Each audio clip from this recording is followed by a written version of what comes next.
apakah masyarakat yang diundang atau partai politik yang diundang, jangan kepala desa, dan di situ ada salah satu kontestan kan. Jadi kalau saya ditanya ini Pak, ini pelanggaran Pak. Makin ngawur, sejumlah kades di Jawa Tengah diintimidasi dan diancam wajib memilih paslon nomor urut 2, belum jadi aja sudah main ancam. Apalagi nanti kalau jadi presiden, Orba bangkit lagi.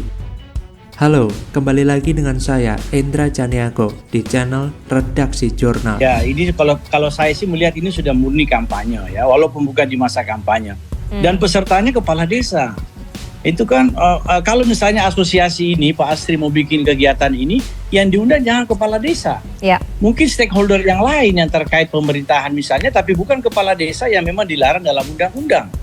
Jaga rumah kita sendiri, karena kita melihat bahwa banyak paslon lain yang akan konsentrasi juga di area Jawa Tengah, Jawa Timur, Jawa Barat. Maka kebetulan saya sudah lama tidak ke Jawa Tengah, maka saya bilang oke, saya akan keliling. Kita akan menjaga Jawa Tengah bersama-sama gitu ya. Dan memang battleground-nya selalu ada di Jawa, wabil khusus Jawa Barat, Jawa Tengah, dan Jawa Timur. Nah, Jawa Timur ini kandangnya Banteng, maka kita jaga, kita kuatkan banteng-bantengnya, termasuk dukungan dari partai-partai pengusung lain. Sejumlah kepala desa atau kades di Jawa Tengah diduga mendapatkan intimidasi dari pihak tertentu agar mau memilih pasangan Capres-Cawapres nomor urut 2 Prabowo Subianto Gibran Rakabuming Raka. Dilansir dari JPNN, dari hasil wawancara seorang kades yang tak mau disebutkan namanya itu, mengatakan intimidasi tersebut diterima beberapa kades di Jawa Tengah atau Jateng melalui pesan WhatsApp. Tindakan menakut-nakuti itu dilakukan secara verbal. Intimidasi yang dialami para kades tersebut, kata dia, secara masif terjadi setelah pertemuan sejumlah asosiasi kades dengan Presiden Joko Widodo atau Jokowi di Istana Negara pada Jumat 29 Desember. Agenda tertutup itu dihadiri oleh Perkumpulan Aparatur Pemerintahan Desa Seluruh Indonesia atau PAPDESI, Asosiasi Pemerintahan Desa Seluruh Indonesia atau APDESI, dan Asosiasi Kepala Desa Jawa Timur.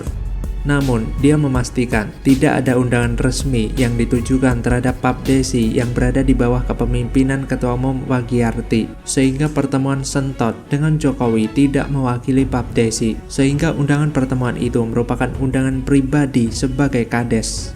Selain itu, dia mengatakan ada motif terselubung dalam pertemuan para pengurus desa dengan ayah Gibran Rakabuming Raka itu. Muatan politis dalam pertemuan itu menyebutkan bahwa seluruh kades diminta dapat mengkondisikan suara untuk memilih pasangan calon atau paslon dari Koalisi Indonesia Maju pada Pilpres 2024. Apabila tidak bisa, resiko akan ditanggung sendiri. Sebab menurut kades tersebut, dari mulai Mabes, Polda, Polres, Kejaksaan hingga TNI, semua menjurus ke paslon nomor 2. Informasinya seperti itu dari pesan WhatsApp. Dia mengaku hampir seluruh kades di Jateng merasa ketakutan dengan upaya mengarah kriminalitas tersebut. Pasalnya, arus intimidasi terus mengalir deras. Bahkan muncul ancaman apabila tidak mendukung Prabowo Gibran, maka aparat penegak hukum atau APH akan turun tangan. Walau begitu, dia menyatakan terus berupaya memberikan edukasi bahwa APH tidak bisa semena-mena melakukan pemeriksaan tanpa dasar yang jelas. Dia juga menjelaskan bahwa ada perintah untuk setiap desa wajib memenangkan Prabowo Gibran pada pemilihan yang akan diselenggarakan pada 14 Februari 2024. Jika perolehan suara mencapai 70% ke atas, setiap desa akan mendapatkan bantuan presiden atau banpres sebesar 1 miliar rupiah. Bahkan juga dipanjangkan masa jabatan menjadi 8 tahun jika mendukung Prabowo Gibran. Menurut kades yang memiliki hak suara yang dijatuhkan ke salah satu kontestan dalam Pilpres kali ini, meskipun begitu, kades harus bersikap netral dalam setiap pesta demokrasi.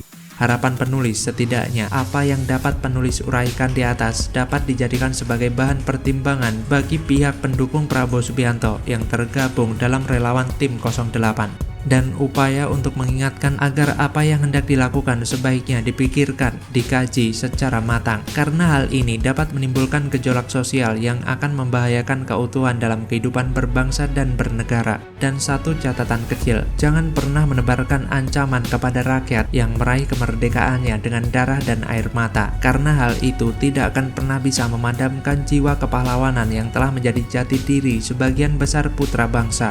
Mulailah menawarkan ide dan gagasan untuk dapat meraih kekuasaan, bukan dengan cara menebarkan ketakutan, karena hal itu akan sangat merugikan kalian sendiri. Belum jadi saja sudah berani mengancam dan mengintimidasi, bagaimana nanti jika berkuasa, rakyat bisa tertekan, bahkan bisa jadi lebih parah dari masa Orde Baru. Lantas bagaimana kalau menurut Anda?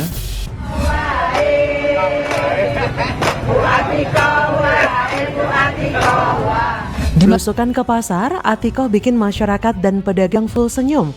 Pedagang teriak, "Atikoh wae ibu negarane." Beri solusi, bukan kayak kubu sebelah yang cuma planga-plongo.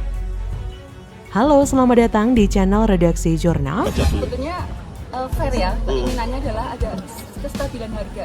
Karena kalau harganya rendah atau tinggi itu juga akan mempersulit mereka untuk margin ini harga jualnya, sehingga berapa keuntungan yang mereka dapat itu agak sulit untuk diperkirakan. Komitmen Pak Ganjar sendiri untuk mensejahterakan pedagang menjaga kestabilan itu apa? Nanti untuk distribusi ya, yang pertama tentu rantai distribusinya, rantai pasoknya antara supply demand itu benar-benar diatur, sehingga ketika seperti misalnya kebutuhan pertanian, ketika panen raya ini memang harus distabilkan agar harganya juga tidak terlalu turun, sehingga tetap petani juga terlindungi. Tetapi ketika suplainya turun, misalnya lagi tidak panen dan sebagainya, ini juga yang stok itu bisa dikeluarkan agar harganya tidak terlalu naik.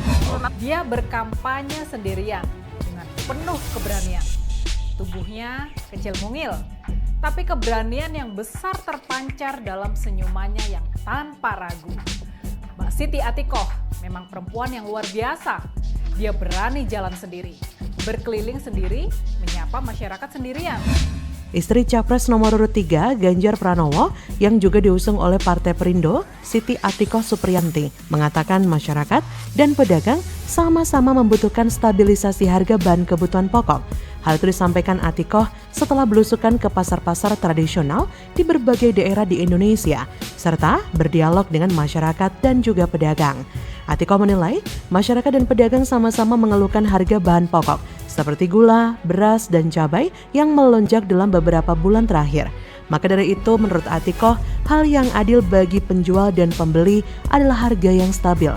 Penjual tidak pusing menentukan harga jual dan pembeli juga bisa tenang menghitung kemampuan belanjanya. Dalam kesempatan itu, Atikoh juga mendapatkan keluhan dari pedagang usaha mikro, kecil, dan menengah (UMKM) di Tegal, Jawa Tengah. Salah seorang pedagang cemilan tradisional rambut nenek mengeluhkan harga gula yang melambung dari Rp12.000 per kilogram menjadi Rp18.000 per kilogram. Ia menuturkan sebenarnya masyarakat dan pedagang sama-sama tidak menuntut harga bahan pokok yang murah, melainkan yang terjangkau dan stabil. Diakui harga bahan pangan kalau murah, maka akan merugikan para petani juga pedagang karena margin keuntungan tipis. Begitu pula jika harga pangan terlalu mahal, daya beli masyarakat berkurang dan pedagang pun tidak bisa mengambil keuntungan. Jadi masyarakat dan pedagang itu yang dibutuhkan bukan harga murahnya, tapi adalah affordable, maksudnya yang terjangkau dan stabil.